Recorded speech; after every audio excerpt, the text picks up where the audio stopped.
Akala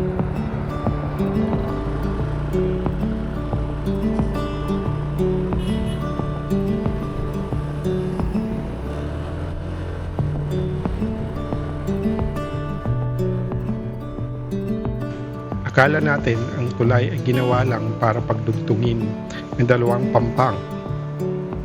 Pero may mga tulay na hindi lang distansya ang tinatawid.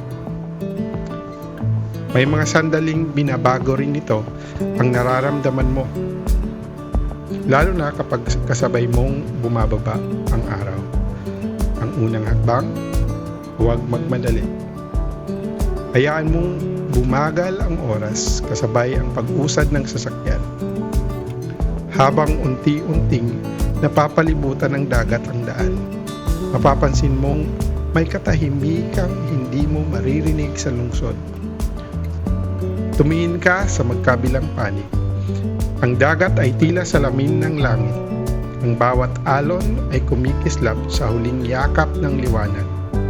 Sa malayo, ang mga bundok ay nagiging anino, habang ang langit ay nagsusuot ng mga kulay na minsan lang ipinapakita sa isang araw.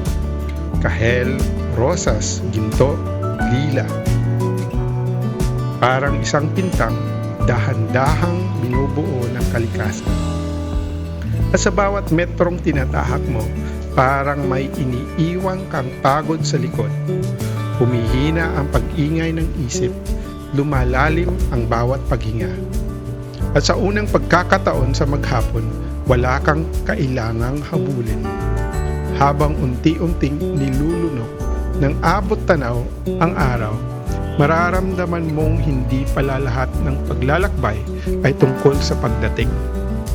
May mga biyahe na ang pinakamagandang bahagi, yung sandaling wala ka pa sa pinanggalingan at hindi ka pa rin nasa paroroonan, kundi nasa pagitan, kung saan dagat ang nasa ilalim mo, langit ang nasa ibabaw.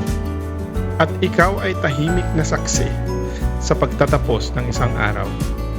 Pagdating mo sa kabilang dulo, mapapansin mong may nagbago. Hindi ang tulay, hindi ang dagat, kundi ang pakiramdam mong dala-dala mo. Kaya kung sakaling matawid mo ang isang tulay habang palubog ang araw, huwag mo lang itong daanan. Damhin mo. Dahil may mga tulay na hindi lang nag-uugnay ng dalawang lugar, nag-uugnay din sila ng isang sandali na hindi mo malilimutan.